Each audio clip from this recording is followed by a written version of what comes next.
There's this colloquy, this conversation going on between Savitri and death. And we had read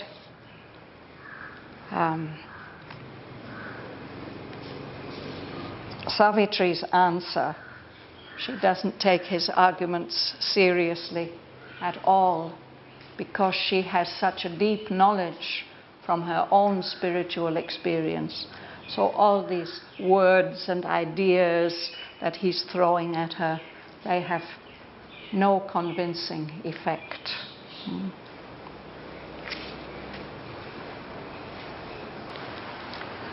Immutable death's denial met her cry.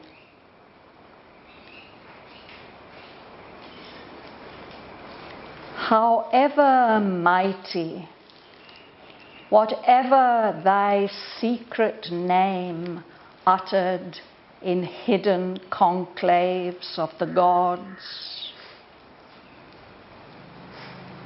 thy heart's ephemeral passion cannot break the iron rampart of accomplished things with which the great gods fence their camp in space.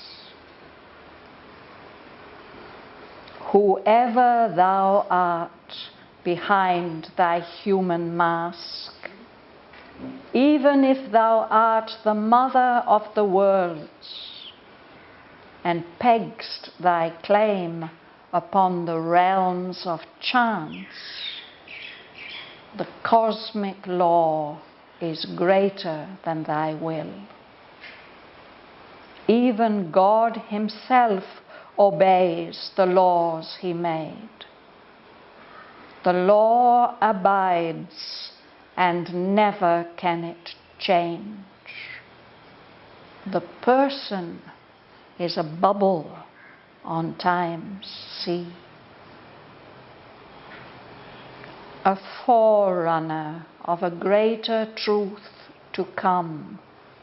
Thy soul, creator of its freer law, vaunting a force behind on which it leans, a light above which none but thou hast seen, thou claimst the first fruits of truth's victory. But what is truth? And who can find her form amid the specious images of sense, amid the crowding guesses of the mind, and the dark ambiguities of a world peopled with the incertitudes of thought? For where is truth, and when was her footfall heard amid the endless clamour of time's mart? And which is her voice amid the thousand cries that cross the listening brain and cheat the soul? Or is truth aught but a high starry name, or a vague and splendid word by which man's thought sanctions and consecrates his nature's choice?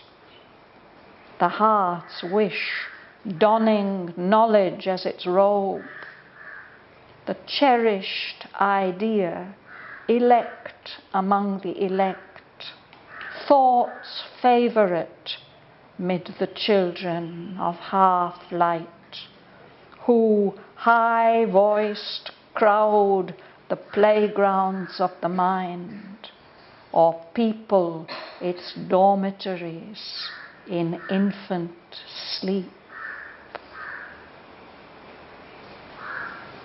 All things hang here between God's yes and know. Two powers, real, but to each other untrue. Two consort stars in the mooned night of mind, that towards two opposite horizons gaze. The white head and black tail of the mystic drake, the swift and the lame foot, wing strong, wing broken, sustaining the body of the uncertain world. A great surreal dragon in the skies.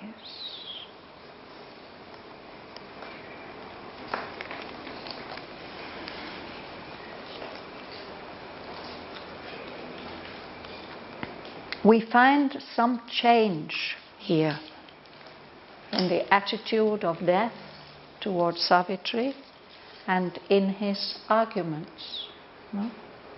He has had to recognize something about her. He has had to recognize that indeed she has a very, very high knowledge. No? And accordingly, he makes his answer. Dhanalakshmi, you will start. Immutable, death's denial with her pride.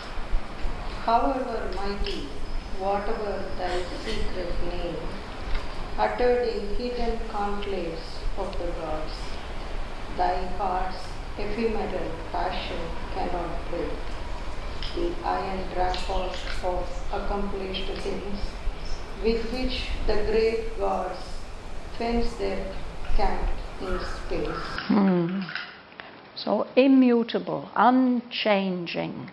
Death has not changed his denial, his resistance, his refusal of her wish and her will. Death's denial, he's going on saying no. And he says, however mighty you are, however powerful you are,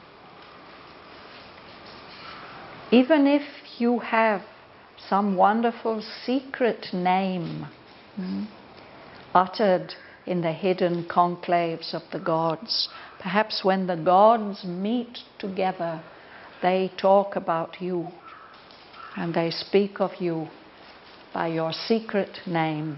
No? Even if you are such a high being as that, this passion of your heart, this ephemeral passion. Who remembers this word, ephemeral? No, it means that it will last only a very short time. Ephemera. There are. In Greek, ephemera, the day. Is the day? Ephemera, one day. Ephemera means one day. It will last only one day. Yes, there are certain insects which only live one day. Ephemeroids. So if something is ephemeral, it's just very quickly passing. So you're now you feel this intense passion and this love for Satyavan, but this is not something that is going to last. No. So that ephemeral passion of yours can't break, it can't destroy the iron rampart of accomplished things. A rampart is a big defensive wall. If you go to Ginji, there are ramparts. There are these protective walls behind which the king would have his camp, his fortress, to protect him against enemies. So a rampart is a very, very strong wall. And here he's saying that the gods have a wall. The great gods fence their camp in space. They don't let people pass that wall. It's made of iron, or it's as strong as iron. No? The passion of your heart can't break down that protective wall that the gods have made. Kamala?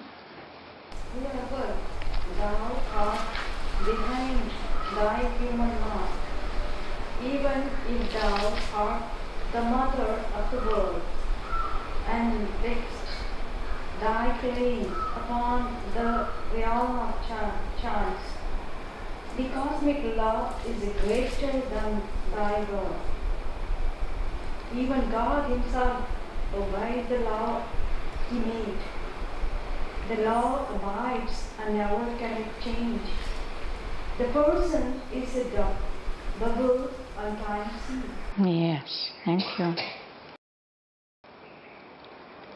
So again he's saying, whoever you really are behind this mask of humanity that you're wearing, even if you are the mother of the worlds, the Supreme Mother, if you peg your claim on the realms, on the kingdoms of chance, the cosmic law will be greater than your will. To peg your claim, it means that you've got some point of law or some reason which is the basis on which you're making your claim. And he says what you are claiming some kind of privilege for these ephemeral, these passing, transient realms of chance, where things are based on unpredictability. They're not based on reality, necessity, they're not based on law, they're based on the play of chance. But the cosmic will, the universal will always be stronger than that. And God has made these laws, and in the universe he obeys the laws that he has made. No? And here he is saying that the law abides, it remains, and never can it change. It's something permanent. Whereas the person, the individual person, is just like a bubble, a single foam bubble on this vast sea of time. What can you do about changing the law? Impossible. Don't even think about it. But then he says something really remarkable, Bärbel. A forerunner of a greater truth to come, thy sole creator of its real law, founding a force behind on which it leans, a light above which none but thou hast seen.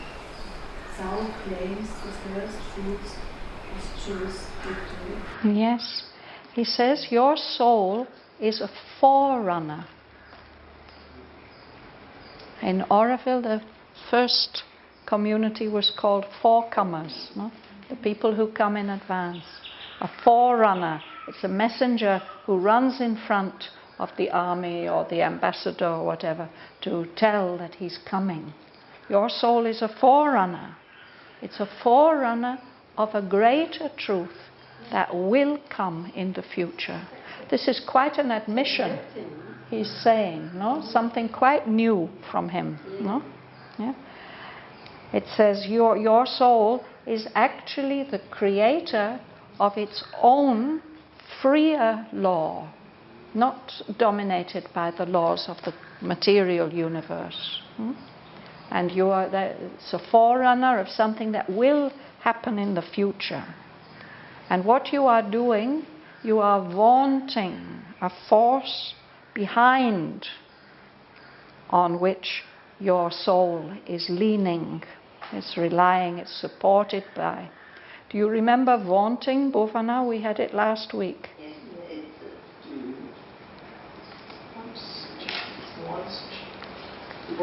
Actually, the commonest word, meaning is boasting. Somebody vaunts of their pride or their strength or their knowledge or whatever. So he says that's what you're doing. You are claiming this force. That's what you are relying on. You're saying that is strong enough. Your soul is relying on that, and you're wanting a light. But nobody but you has seen that light. But on the basis of these things, this force and this light, you are claiming the first fruits of truth's victory. The first fruits of something are always very important, no? That the first banana on the tree, we'd like to take it to the temple, no? Or the first fruits, we want to do something special. We make an offering, no? And he says, look, you are claiming the first fruits of truth's victory. A victory that will come even in the future. You want them now, for you. That's what he's implying, I think. And now he's going to question this whole concept of truth. What is truth? He's questioned love, and he's questioned matter, and many different things. Now it is truth that he's challenging. Josie. But what is truth, and who can find her form amid the spacious images of sense, amid the crowding guesses of the mind, and the dark ambiguities of a world peopled with the incertitudes of thought? Yes, what is truth? It's a very, very famous question. This is when Christ was being judged. No, they took him to the Roman governor, and he what is truth? Asked doubting Pilate, and did not wait for an answer. And a great stylist, English stylist of the 16th century, has written a whole essay on that. What is truth? How can we find out what is the truth? And even Aurobindo has written about it in The Life Divine. There's a whole chapter about that. How can we find out? What is truth? Who can find the form of truth in the midst of all these specious images of sense? We rely on our senses to tell us how things are. But the images which our senses convey to us are specious. They are misleading. So those are the things that we depend on. We depend on the sense data that comes to our mind, and our mind tries to translate it. But he says even the mind, it's only guessing. These are crowded guesses of the mind. And you people, you human beings, you live in a world which is full of dark ambiguities. When something is ambiguous, we don't know what it means, because it can have more than one meaning. Something that is ambiguous is not clear, because we can interpret it in different ways. This world that we live in, he says, it is peopled with the incertitudes of thought. Maybe a material world, but we interpret it with thought, and our thought is uncertain. We have a place called Certitude, and it's named after a photograph of the mother, which she has given the name Certitude. But normally human beings live in a state of incertitude. Or we may be certain, but still we are wrong. No? It very often happens. Yeah. Sorry? That's why it is ambiguity. There is so much ambiguity, yes. Chandra? But when his truth and when was her football head, amid the endless curve of time's moat, and which is her voice amid the thousand craves that cross the listening brain and chart the soul. Cheat the soul. Yes. So where is truth? We think of truth as she's a goddess, no? He says, who has heard the footfall, who has heard the sound of her foot touching the ground in all this endless clamor, this terrible noise, so many different voices in this marketplace of time, a mart. So everybody's calling their wares. I've got it. I've got the truth. I've got the truth. I've got the truth. When is her voice heard amid this endless clamor of time's mart? How can we tell which is the voice of truth, you know, in the midst of all the thousand cries that cross the listening brain and cheat the soul? The soul may be convinced, may think, oh yes, that sounds true, but it may not be. How can we find out the truth? He's pointing out how uncertain everything is here in our human world. Savitri has answers all of it. Yes. That's what's so nice. Here come the questions, unanswerable questions, but she will give the answers. Mila. There is truth aught but a high starry name, or a vague and splendid word by which man's thought sanctions and consecrates his nature's choice. The heart's wish, doing knowledge as its role, the cherished idea elect among the elect, thought's favorite lead the children of half-light, who high-voiced crowd the playgrounds of the mind, or people its dormitories in infant sleep. Yes. What is truth after all, he says? Is it anything but a name? A wonderful high starry name. It's got some wonderful golden aura around it. Maybe it's just a word, a vague word, a splendid word. It's the word, the label that we put on whatever our human thought sanctions, says yes to. We say, oh yes, that's the truth. You know? And it's by that sanction, man's thought is just consecrating his nature's choice. It just depends on the choice of our nature, what we think is true or not. There are many psychologists who agree with this, no?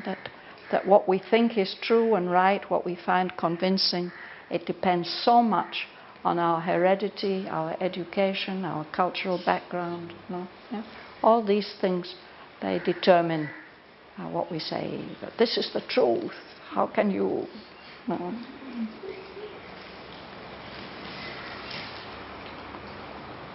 It's just determined by the wish of the heart. And then we dress that up with knowledge. We give all kinds of justifications. And because of this and this and this, yes, this thing is the truth. But we've really chosen it because of some kind of preference. Or it's our favorite idea, our cherished idea. Elect among the elect. When we hold an election, we choose an alternative or a person. No? The elect are the chosen ones. So there are some chosen, preferred ideas that human beings have. And maybe each one of us has our own preferred idea. And that's the one, the truth that we cling to.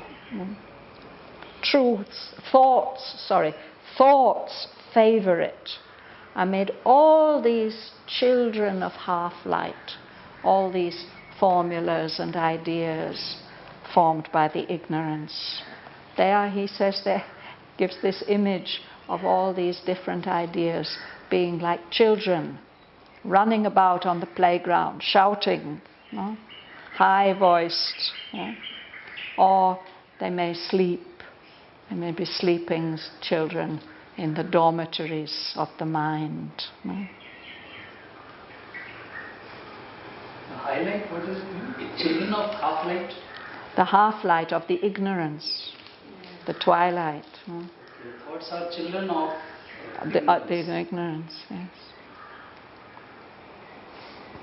And then there comes this very symbolic sentence,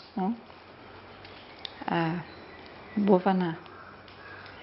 All things hang here between God's yes and no. Two powers, real but to each other untrue. Two consort stars in the moon night of mind. That towards two opposite horizons gaze. The white head and black tail of the mystic ray. The swift and the nameful, wing strong, wing broken, sustaining the body of the uncertain world, a great surreal dragon in the skies.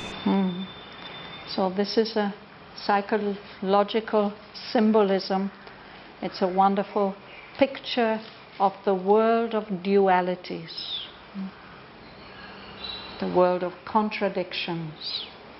All things here on earth, they hang between God's yes and God's no. There's the positive and the negative. These are two powers. He says they are both real, but each of them seems untrue to the other one. Two consort stars. Sometimes we see two stars in heaven that always stay close together as if they are married, no? But these two consort stars in this mooned night of mind, the moon is a symbol of mind because it doesn't have its own light, it's only reflecting a light, no? So the mind is like, so this is the mooned night of mind. There are these two glowing stars. Some people are attracted by one, others by another. And those stars, they are close together, they are linked somehow, they are consort stars, but they are looking towards two opposite horizons in different directions. So it's like a drake. A drake usually is the male duck. The duck is the female and the drake is the male, and they're often very highly colored, beautifully colored. But this word can also mean a dragon. And here we have this dragon. So here what exactly he's meaning by drake? Anyway, we can think of something like a great bird in the skies that has a white head and a black tail.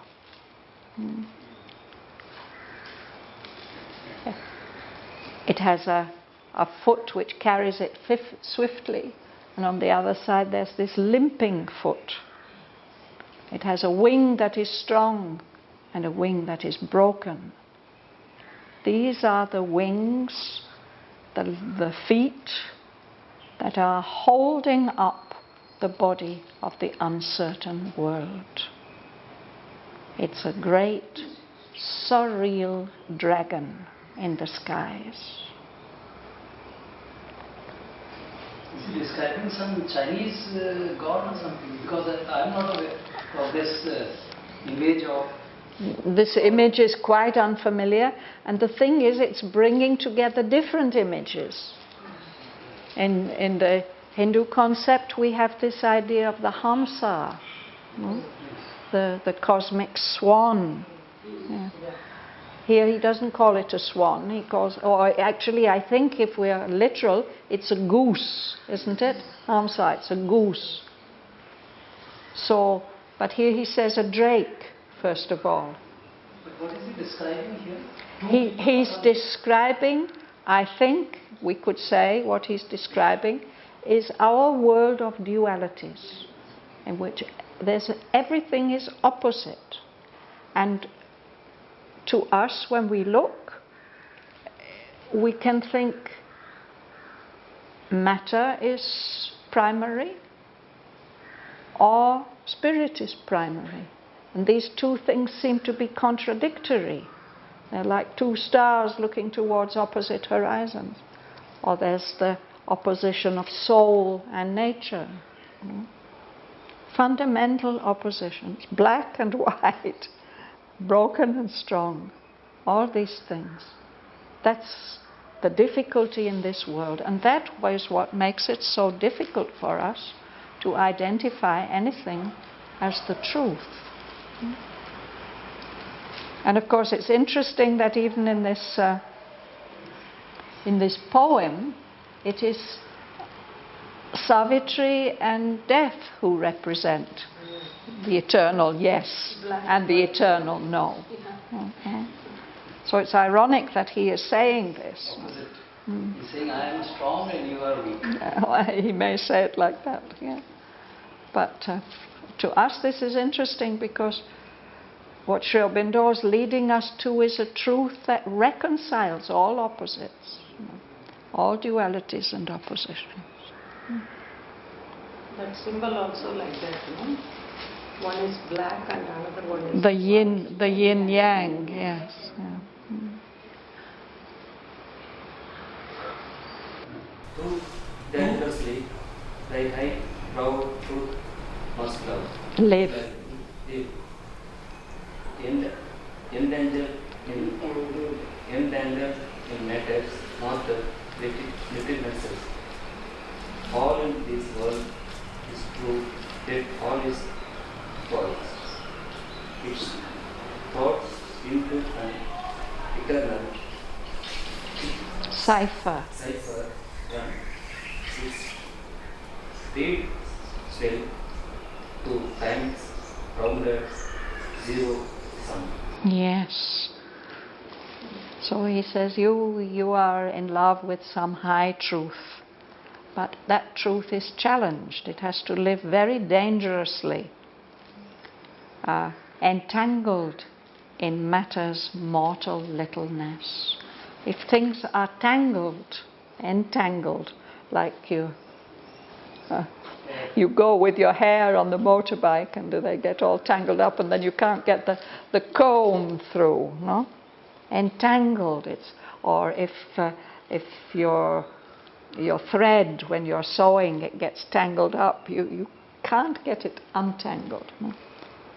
So he says this truth is entangled in the mortal littleness of matter.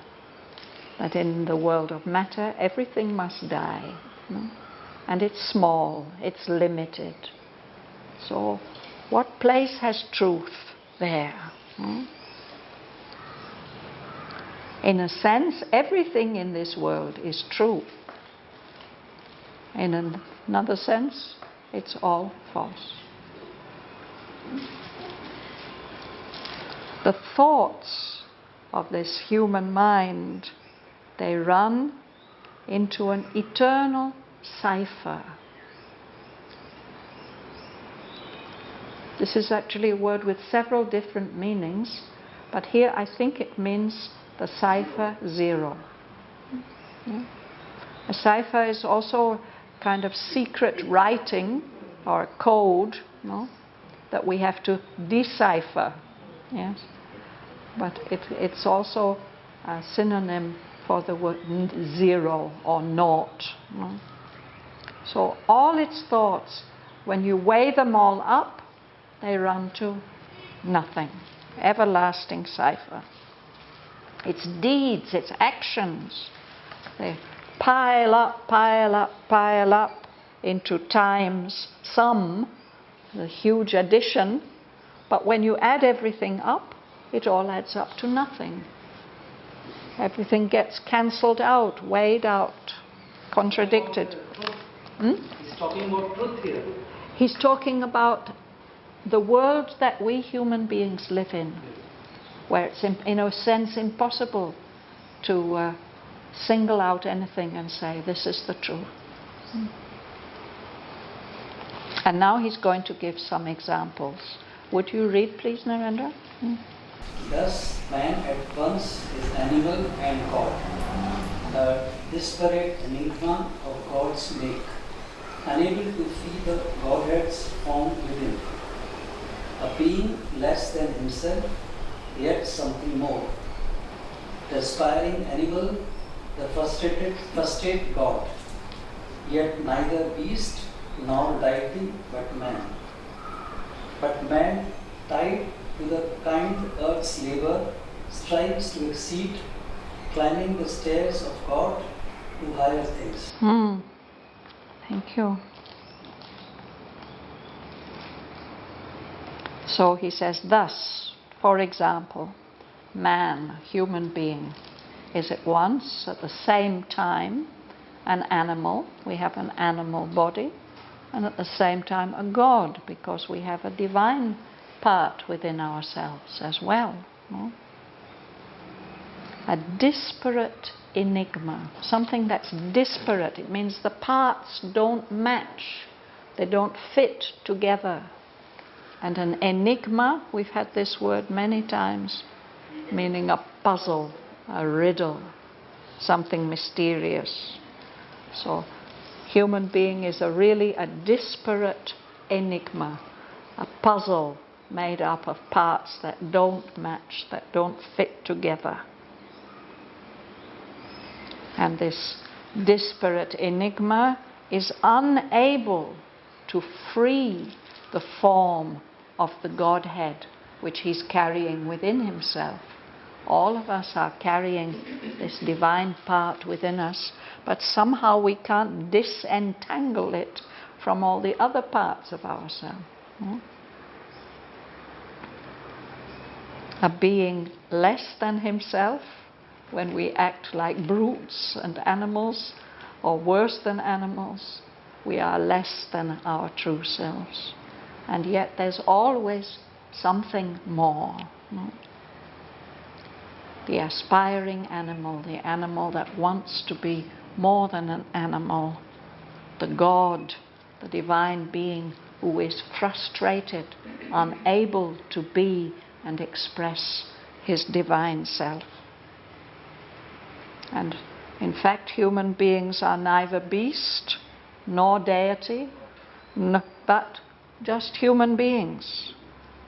And we are tied, we are bound to this species that Earth is trying to exceed. Earth, the labor of Earth's nature is to go beyond humanity to something higher. No? It's trying to climb the stairs of God to higher things. So this is also remarkable, that death should say something like this, acknowledge something like this, that the idea of a spiritual evolution. He's admitting the idea of at least the aspiration for a change.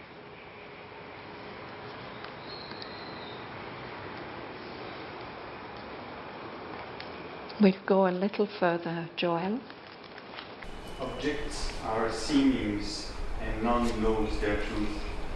Ideas are guesses of an ignorant God. Truth has no home in earth's irrational breast. Yet without reason, life is a tangle of dreams. But reason is poised above a dim abyss, and stands at last upon the plank of doubt. Eternal truth lives not with mortal man. Yes. Objects, we think they're so familiar to us, we think we know what they are. But they are just appearances, seemings. The physicists tell us that all this is swirling atoms and gas, no? They are only seemings.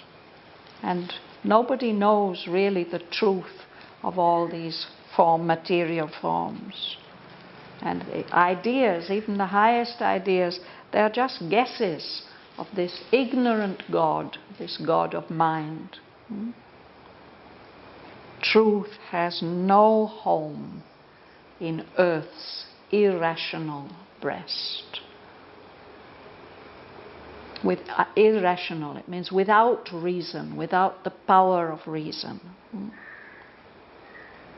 Without reason, life is just a tangle of dreams. We can't disentangle all these tangled dreams of life.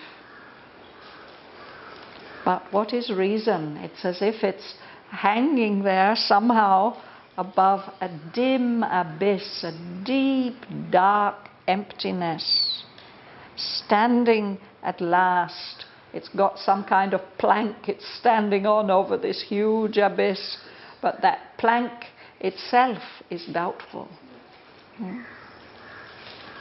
Eternal truth lives not with mortal men. So let's just read to the end of his speech. Leila. Or if she dwells within thy mortal heart, show me the body of the living truth, or draw from me the outline of your face, that I too may obey and worship her. Then will I give thee back thy Satyavan. Yes, so that's quite a demand, no? Show me the truth.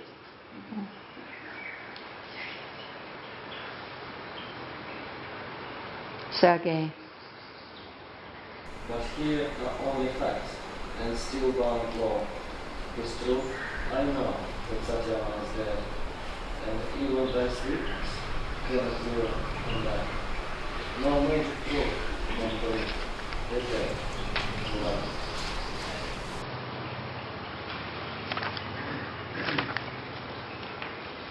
Are you stopping there? All right. Yes. Okay. It's also clear, no? Here in the earth there's only facts and steel-bound law. The laws of physics cannot be changed. So Satyavan is dead, and you, Savitri, sweet though you are, you can't bring him back to life. No magic truth can bring the dead to life. No? Sarojini. No power of the earth can sell the things once done. No joy of the heart can last suffering death.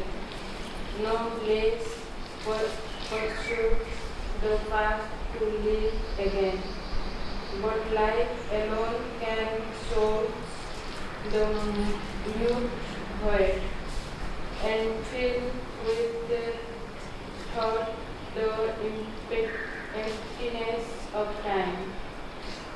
Live then die dead. So, O Savitri, and life. And live. Yes. So these things seem so obvious to us, no? That no power of earth can cancel something that's once been done or that has happened. And no joy of the heart can last, surviving death. When we die, the heart also will dissolve. So, and no bliss can persuade the past to live again. That's his gospel. And then he says, But life can in a way comfort this emptiness, this silent emptiness. And we can fill with thought the emptiness of time. So, Savitri, you can go back to earth. You can still have some joy, some experience. Leave your dead behind and go back to earth. That's what he's concerned about, that she should go back. So that's where we will stop today.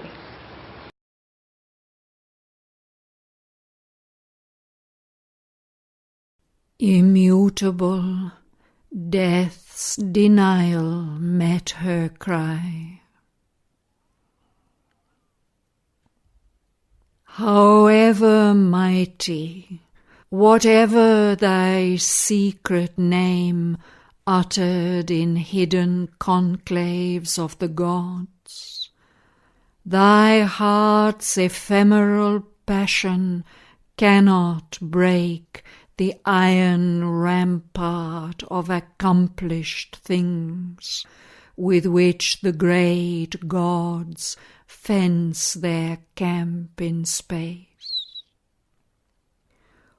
Whoever thou art behind thy human mask, even if thou art the mother of the worlds, and pegg'st thy claim upon the realms of chance, the cosmic law is greater than thy will.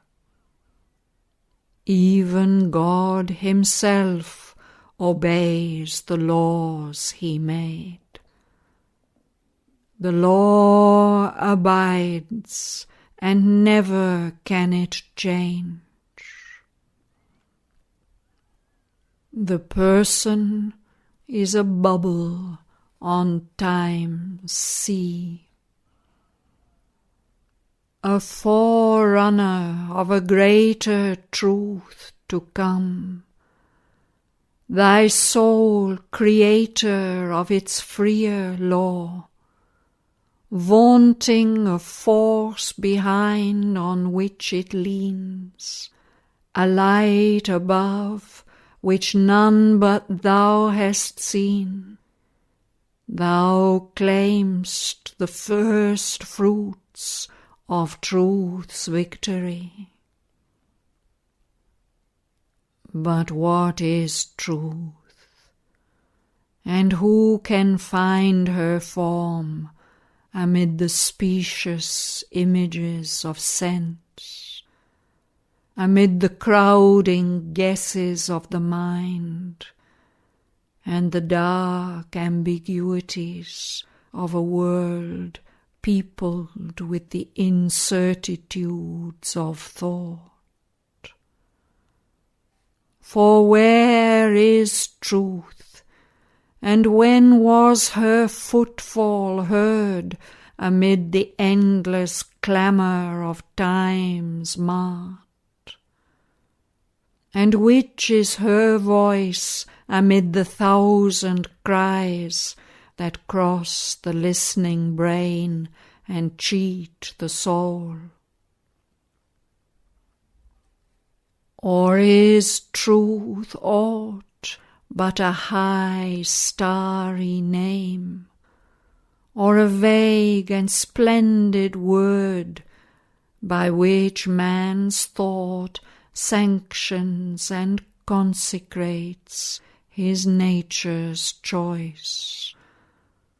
The heart's wish donning knowledge as its robe, the cherished idea elect among the elect, thought's favourite mid the children of half-light, who, high-voiced, crowd the playgrounds of the mind, or people its dormitories in infant sleep. things hang here between God's yes and no. Two powers real, but to each other untrue. Two consort stars in the mooned night of mind, that towards two opposite horizons gaze. The white head and black tail of the mystic drake, the swift and the lame foot, wing strong, wing broken, sustaining the body of the uncertain world, a great surreal dragon in the skies.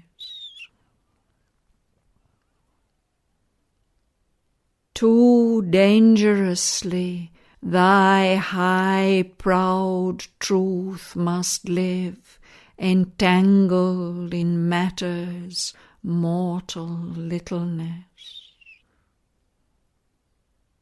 All in this world is true, yet all is false. Its thoughts into an eternal cipher run, its deeds swell to time's rounded zero sum. Thus man at once is animal and God, a disparate enigma of God's make, unable to free the Godhead's form within, a being less than himself, yet something more. The aspiring animal, the frustrate God, yet neither beast nor deity, but man. But man, tied to the kind earth's labour strives to exceed, climbing the stairs of God to higher things. Objects are seemings, and none knows their truth.